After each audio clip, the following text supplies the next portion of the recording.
Bonjour et bienvenue dans cette nouvelle vidéo support de formation Excel où nous allons créer un gestionnaire de stock.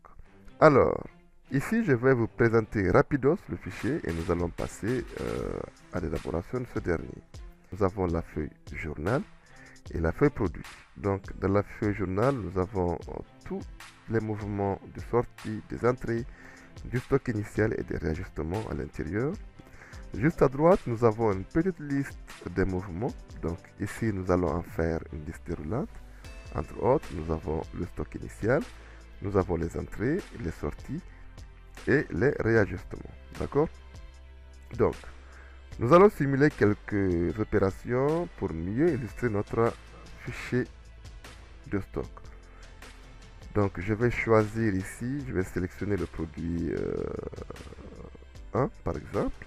Nous allons faire l'exemple dessus. Donc, pour le produit 1, nous avons en premier lieu, nous avons un stock initial 300. D'accord? Et enfin, nous avons fait des sorties, des entrées. Et ces sorties-là ont régénéré évidemment un stock final 140. Voilà. Donc, nous allons simuler une opération le 8 janvier 2021. Donc, opération 18. La référence du produit, je prendrai le produit 1. Je ferai une sortie. Et là, je vais sortir par exemple 100. Et vous aurez constaté automatiquement qu'il y aurait une alerte. D'accord? Nous avons déjà une barre rouge dans la ligne du produit. Et juste cette partie, nous avons un petit message qui nous alerte qu'un produit dans le magasin a besoin de commande. Donc ce produit-là, évidemment, c'est le produit 1. Et pour mieux le visualiser, nous pourrons venir dans la feuille produit et observer de nous-mêmes cette alerte-là sur le produit 1. D'accord? Alors, on se retrouve juste après la pause.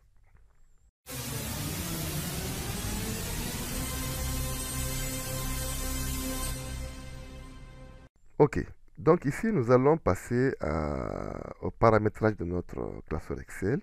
Donc premièrement, je me balance dans la feuille produit et je vais essayer de paramétrer notre base de données produit. Pour cela, je vais la mettre sous forme de tableau Excel. C'est très important, d'accord? Soit je fais onglet accueil et je viens ici, cette flèche-là, je sélectionne le format qui me convient, ou bien automatiquement, je fais le raccourci du clavier, CTRL-L, d'accord? Là, je vais redimensionner ma base, donc à 5.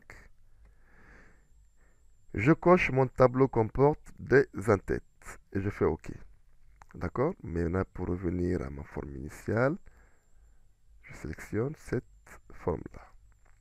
J'ai pas besoin de filtre, OK?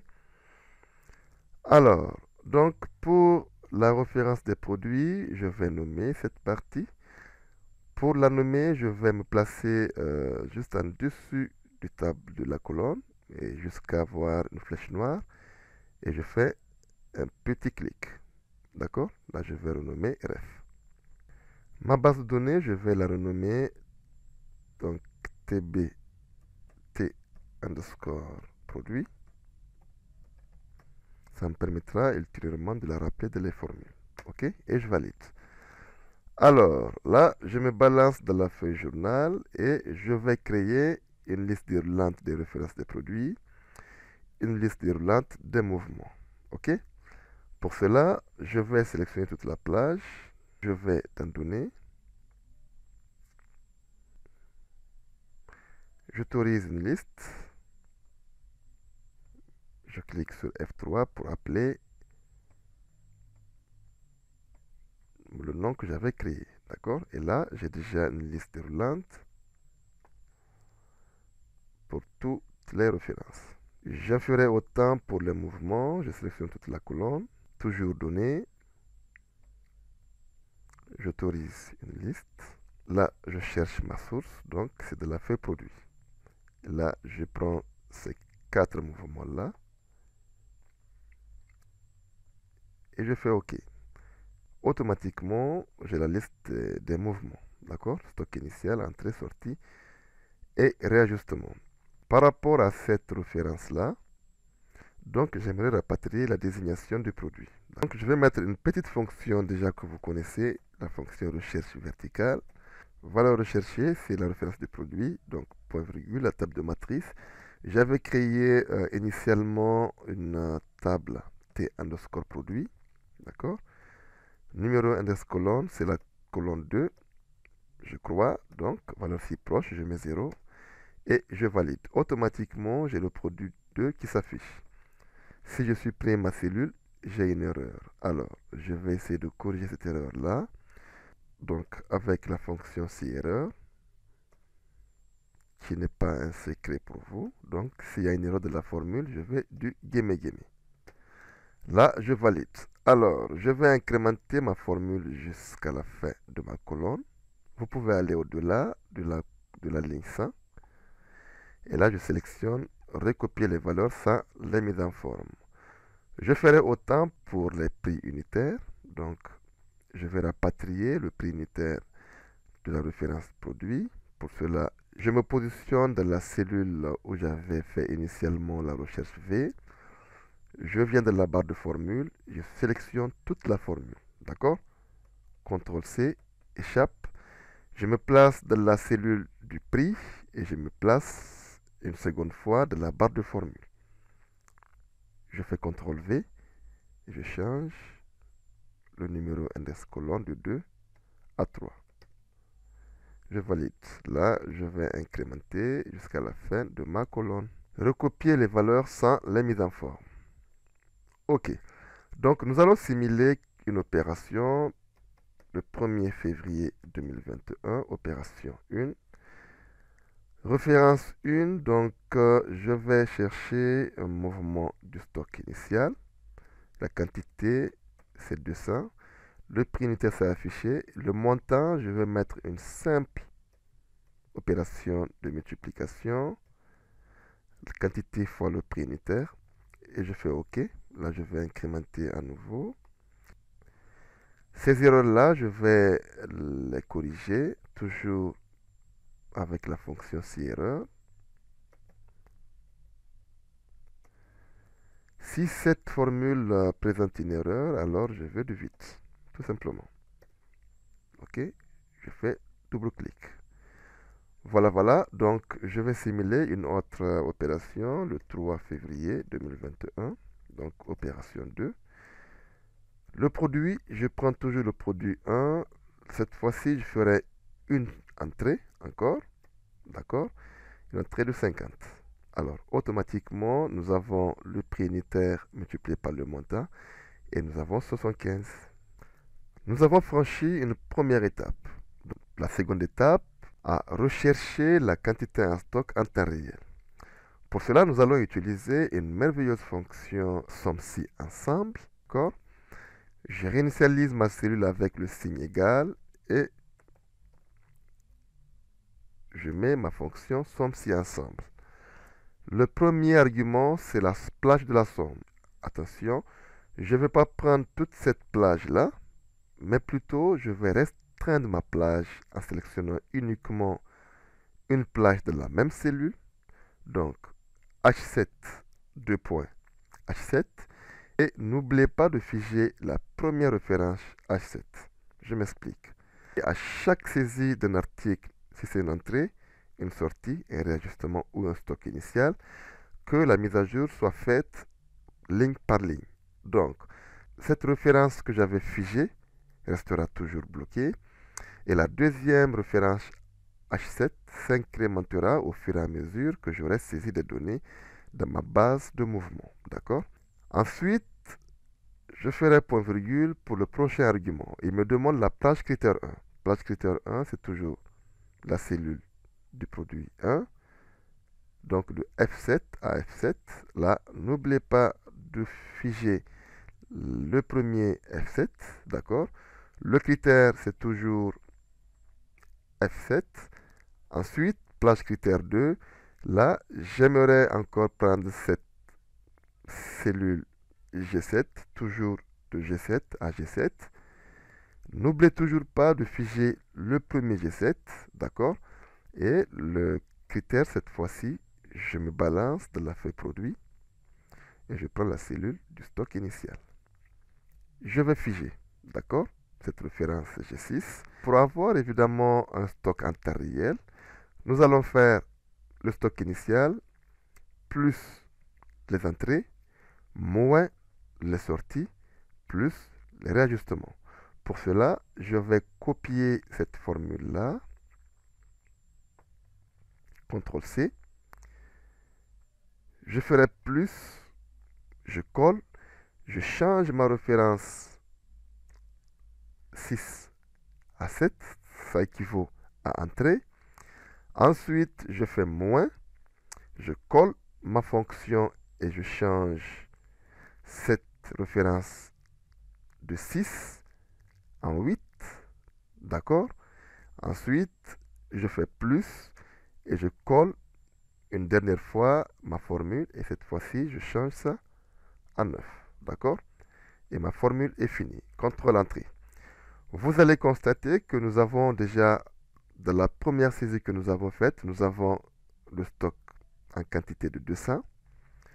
Quand je vais incrémenter, j'aurai 250, d'accord? Et ainsi de suite, mon stock se met à jour à chaque saisie de ma base de mouvement. Je vais corriger la mise en forme là. Je prends le balai. Ok. Ici, j'aimerais pas avoir ces zéros-là dans la colonne stock en quantité, d'accord? Pour cela, je me place dans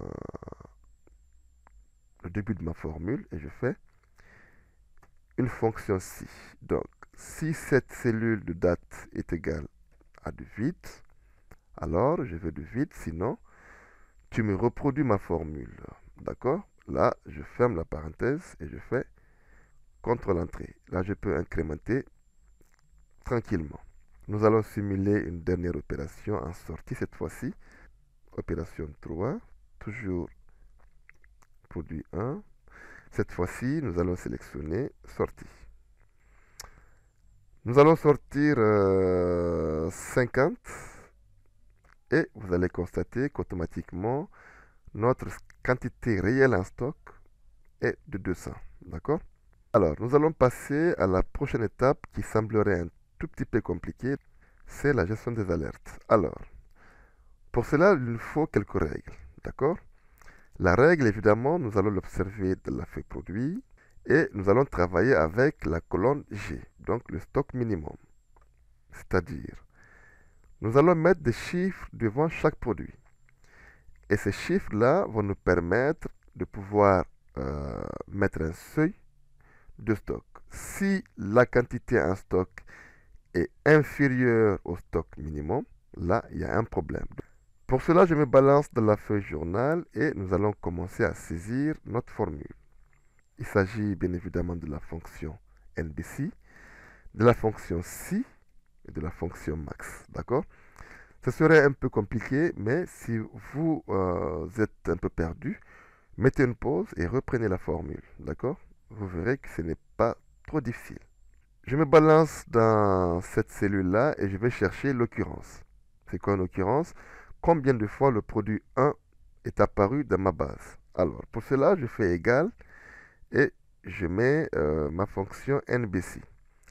NBC de ce produit-là, donc je ferai comme d'habitude de F7 à F7. N'oubliez pas de figer la première référence F7, donc le critère c'est toujours F7. D'accord? Vous allez constater ici que nous avons une fois produit 1, deux fois produit 1 et trois fois produit 1. Donc, je vais incrémenter jusqu'en bas. D'accord? Donc, pour cela, je vais mettre une petite fonction si pour dire si cette cellule de date est égale à du vide, alors je veux du vide, sinon tu me laisses ma formule. OK? Et je valide, j'incrémente. Voilà, tout est OK. Alors, ici, j'ai eu l'occurrence de ma base de données. Cette occurrence-là, je vais la concaténer avec mon produit. Je fais CTRL Entrée. D'accord? Tout semble correct. Alors, là, c'est une première étape.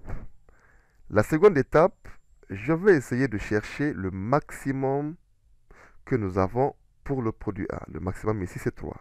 D'accord? Et ce maximum-là, je vais demander à Excel de m'afficher uniquement le stock devant le maximum. Je mets la fonction max. D'accord? Cette fonction max, je vais l'imbriquer avec la fonction NBC. NBC de quoi? Cette fois-ci, je prendrai toute ma colonne. D'accord? Ensuite, le critère, c'est quoi? Le critère, c'est toujours le produit 1. OK? Je ferme la parenthèse pour la fonction max, la parenthèse pour la fonction NBC. Je valide. Et nous avons 3.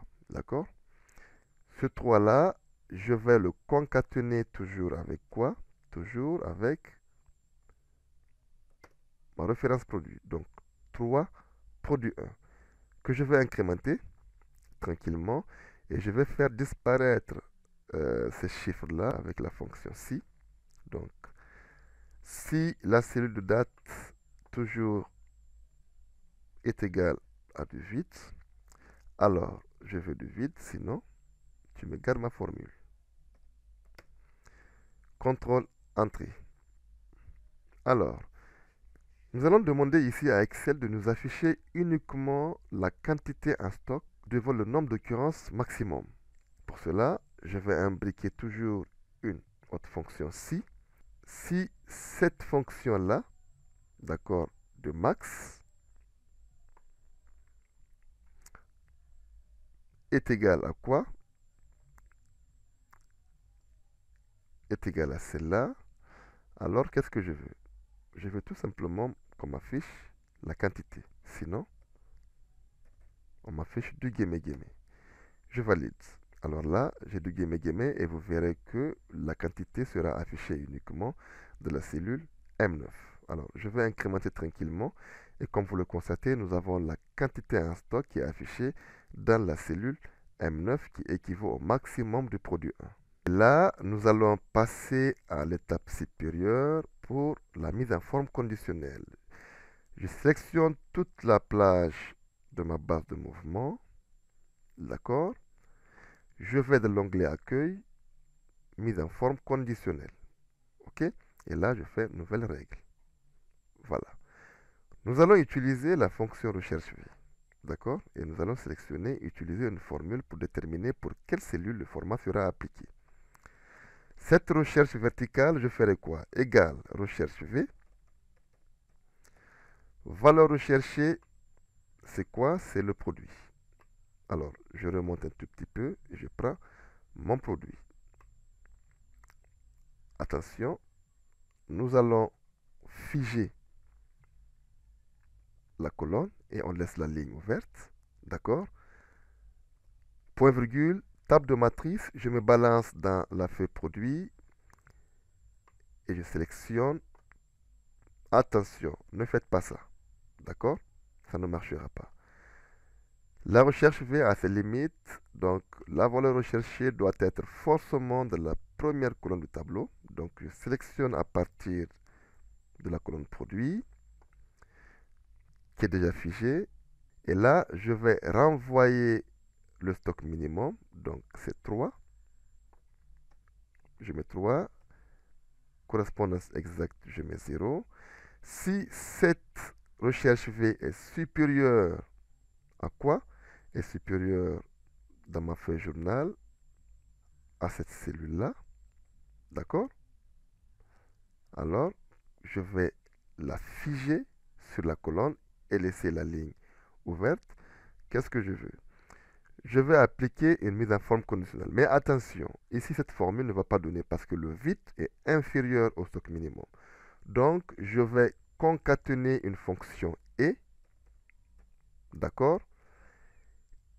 Et cette cellule, si elle est différente de guillemets, je libère la ligne et je laisse la colonne figée. Point virgule, cette fonction recherche V, d'accord? Et je ferme ma parenthèse. En ce moment, je vais dans format. Remplissage. Je prends cette couleur-là. Pour la police, je prends la police grasse italique et une police rouge. D'accord? Je fais OK. Je fais OK. Pour l'instant, rien ne marche. OK, pas de problème. Nous allons changer cette quantité de sortie 185. Automatiquement, vous allez constater que la ligne devient rouge. D'accord? Et ma formule marche très bien. Et là, je vais rétrécir un tout petit peu voilà, voilà. Donc, ma base de données de mouvement. Ici, nous allons essayer de créer une autre formule qui va nous permettre d'afficher un message visuel. Si cette cellule est différente de rien et que la fonction recherche V, valeur recherchée, c'est le produit. Table de recherche, je me balance toujours de la feuille produit et je prends cette partie-là. OK. Numéro index colonne, alors je prends 3, valeur si proche, je mets 0. Si elle est supérieure à quoi? À ma feuille journal, dans cette cellule-là. Alors, je ferme la parenthèse pour sortir des fonctions logiques. Là, je fais un point-virgule. Et me demande qu'est-ce que je veux. Je veux tout simplement 1. Sinon, je veux de guillemets. Et je valide. Vous allez constater, une fois que j'aurai incrémenté, au niveau du chiffre 105, j'aurai un chiffre 1. D'accord? Et voilà, j'incrémente jusqu'en bas. Cette erreur-là, je vais la corriger en quoi faisant? En faisant tout simplement égal si erreur. Si toute cette formule présente une erreur, alors je veux du vide. Je fais CTRL Entrée. Alors, je me balance dans cette cellule et je fais une formule NB. D'accord? NB de quoi? NB de toute cette colonne. Pas de problème. Je ferme et je valide. Ici, j'ai 1. D'accord? Et je vais afficher une phrase pour dire besoin de commande, 2 points, un produit, par exemple. Donc, pour cela, je me place devant cette formule-là et je fais un guillemet. J'écris besoin de commande. OK. 2 points. Je ferme le guillemet. Je concatène avec guillemet, espace guillemet. Je concatène avec le 1. Je saute ici. Je viens, je concatène avec guillemet, espace guillemet. Et je concatène là, guillemet. Et je mets produit. J'espère que ça va marcher. Là, je mettrai une parenthèse. Je mets S. Et je ferme. Voilà, voilà. Alors, ici, je ne vais pas fusionner la partie là, mais plutôt, je vais vous montrer une astuce qui va vous éviter de fusionner à chaque fois vos cellules. Alors, pour l'alignement, je vais sélectionner horizontal et je mets centré sur plusieurs colonnes. D'accord? Je fais OK. Voilà, voilà. Alors, ici, je vais afficher l'écriture en rouge et voilà. Pour cela, je vais prendre cette cellule-là. Je fais accueil, mise en forme conditionnelle et je fais nouvelle règle. D'accord? Nous allons utiliser ici la fonction NB. D'accord? NB de quoi? NB de toute cette colonne-là est inférieur ou égal à 0. Je veux une police blanche, tout simplement. D'accord? Et je fais OK. Et vous allez voir que la police va disparaître. D'accord? Et là, si je change cette quantité de sortie à 200, automatiquement, j'aurai un produit. Alors, nous allons simuler avec plusieurs articles et nous allons revenir juste après. Et voilà, donc ici, nous allons masquer nos colonnes ici. D'accord? Ensuite, nous allons simuler pour le 15 février. D'accord? 15 février, donc opération 10 par exemple. Nous allons prendre produit 5. Alors, on va faire un stock initial. stock initial de 200. Voilà, nous aurons déjà, ça fait 1151. Alors, produit 5, déjà ici, nous avons 951. Nous avons fait 200, évidemment. Alors, nous allons faire une sortie. Le 16 février 2021. Opération 11. Alors, toujours le produit 5. D'accord? Et nous allons faire une sortie. Vous allez constater que la sortie sera un peu salée. Donc, je vais sortir une quantité de 500. Il n'y a pas de problème. Tout va bien. On va vérifier pour le produit 5 quel serait le stock minimum. Donc, produit 5, c'est ça. Alors, nous allons sortir 1000, par exemple 100. Et automatiquement, nous allons avoir une bande rouge et nous avons besoin de commandes de produits. OK? Alors, ça nous reste une seule partie à terminer, c'est la quantité en stock global, donc de notre fiche produit.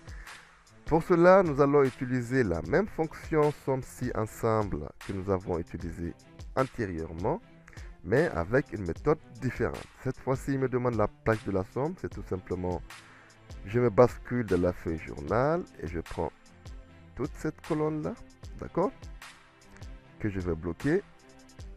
Ensuite, place critère 1. Place critère 1, c'est très simple. Je vais prendre encore au niveau de produit toute la colonne que je vais bloquer. Le critère 1, c'est quoi? C'est le produit en tant que tel. Voilà, voilà. Ensuite, place critère 2. Je prends encore au niveau des mouvements que je vais bloquer. Pour le critère, c'est très simple. Je me balance de la feuille produit. Je prends toujours la cellule stock initial. Alors, pour cela, je me balance dans l'ajustement et je monte avec les flèches. D'accord? Directionnel. Donc, nous avons déjà G6 que je vais figer et ma formule est finie. Alors, je vais copier comme je vous ai montré antérieurement et je vais dupliquer plus, on colle ça, c'est sur les entrées, J7. Là, on fait moins, d'accord? Ça équivaut le G8 aux sorties, d'accord? Et on fait un plus, le G9, ça équivaut au réajustement, d'accord? Et là, je fais CTRL Entrée. Automatiquement, nous avons notre stock qui est mis à jour. Vous pouvez adapter ce fichier-là à votre convenance. Vous aurez ce fichier en descriptif. J'espère que cette petite démonstration vous aura plu. Sinon, faites un commentaire en bas de page. Quant à moi, je vous dis à très bientôt dans une prochaine vidéo. Merci et ciao.